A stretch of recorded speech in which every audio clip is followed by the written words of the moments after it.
I want you and I to try something. When we're about to watch a movie, I think we should just leave our expectations and then just watch the movie unfold. So that at the end of the day, we are not so disappointed. Is that cool? Welcome to the channel, guys. My name is Bevelyn. If you are new here, do us be part of the 1,000, counting subscribers. Do turn on your bell button so that whenever I post a new video, you, my friend, would be notified. So, The Perfect Find, starring amazing actresses Gabi Union, Gina Torres, and the others. I think the movie had an interesting start. The mother, Jenna Jones, played by Gabi Union, and she and her mother having a conversation. The mother is like, you need to get out of my house because your father doesn't want to touch me because you're in this house. No. In an African home, it doesn't work that way. Your mother will say that, Konako pejuma. For me, if you had they will not give you any explanation. So wait, you know what? Leave this house and then go and find a job. But this explanation as to why you have to leave the house now, we don't have time for that. Like our parents don't have time for that. Kanako page we school and now say you've been home for a long time, so you know what? Go find a job. So that's conversation she had with her daughter. I was like, hey, really? If you want to sack, just sack the lady from the house. But this explanation you are giving her, you will not get that in an African home. Never. So the story was based on a book by Tia Williams and produced by Gabi Union.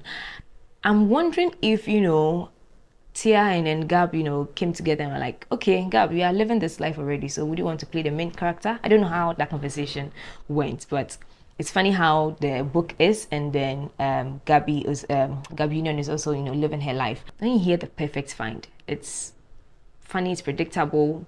Even if I have to read the book, I'll know that at the end of the day, someone is going to find another person. So these predictable titles, I think the writers, producers, directors, I think we can do better with the titles that we give to certain movies. Perfect Find is too obvious, predicting an end already.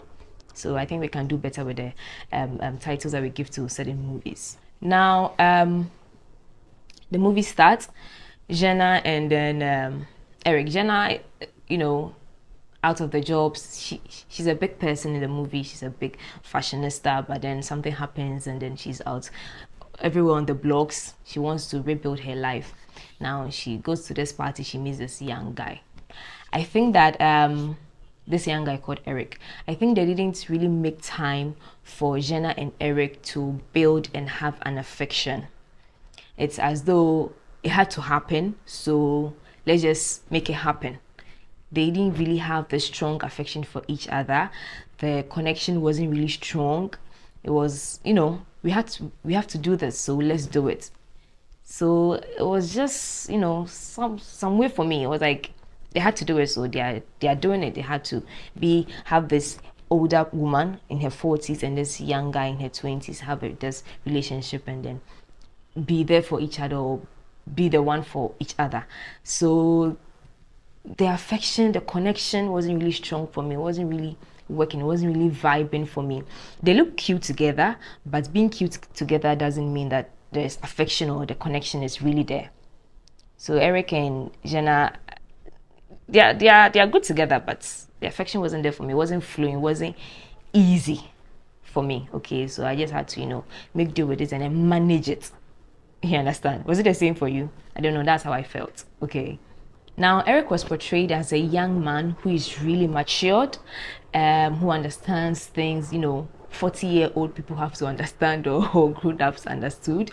And he was also sarcastic. So it was funny listening to him sometimes. He has this comebacks and his reactions and his feedback to what Jenna sometimes, say to him were kind of interesting and fun to watch. So it was easy to follow their conversation, follow how they related with one another. Okay, so I think they portraying Eric that way is really cool, but is that really the case? I mean, he's young, and well, you can't. I'm not really deciding for Guy because Guy is already living that life and she doesn't need validation from me. She doesn't need validation from anybody.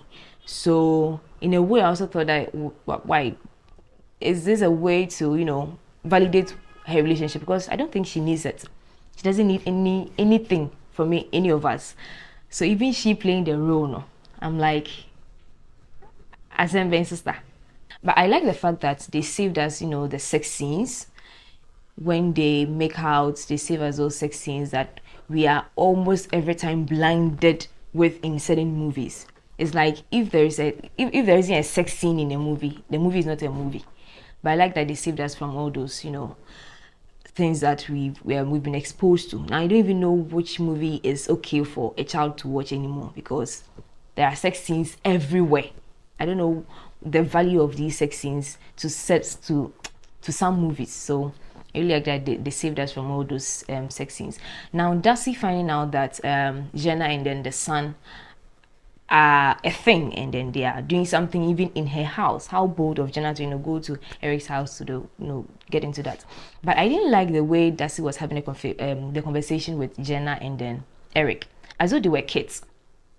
Jenna is your staff. She's a grown woman and she can do whatever she wants. If you catch them like that and you want to have a conversation, it's either you excuse the young man and talk to Darcy as your age mate, but you don't sit them down and then speak to them like you're advising some 18-year-olds that you've come to, catch doing something bad.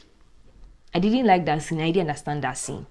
I really didn't get it, as though she's talking to her children. Meanwhile, the one is a grown-up woman. The fact that Jenna had some sort of a setback and then she's getting back into her life doesn't mean that you can talk to her in a way that you're talking to a child. And Jenna also looking to Eric to say something to the mother. Like, what was she expecting? You know what? It's all right. Now, once Jenna came to meet her ex at her door, I knew or I expected to see what's his name, Eric there.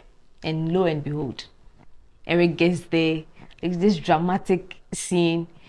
Jenna is like, you're drunk, let me drive you home. The guy comes there and it's like, there was nothing really special about the movie for me. The storyline was really flat. I don't know if you agree with me, but it was really flat for me. The scenes were like, it has to happen. Let's just do it. Let's just get it over with, and stuff like that. It wasn't anything special. It wasn't unique. The story didn't change.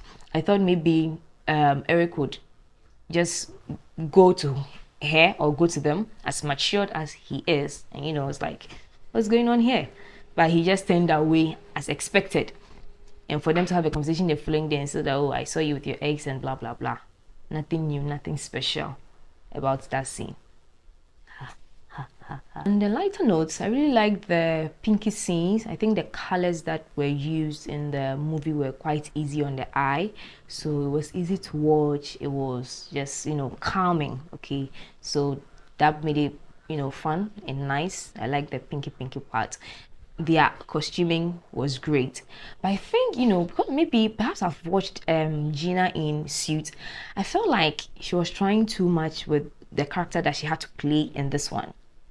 I see her as a fierce woman, and so she playing like I'm this kind of a character in this movie didn't really work so much for me. Maybe because I've watched Suits and I see her in that way, but I think that maybe a different person, I don't know, would have played the role much better. But then she's a great actress, so she tried her best, I would say.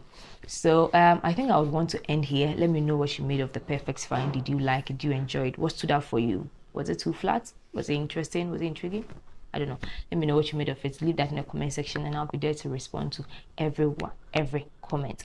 I'll see you again next time. Do also like this video. Do subscribe and be part of my 1000 content family. I'll see you again next time. Until then, take care.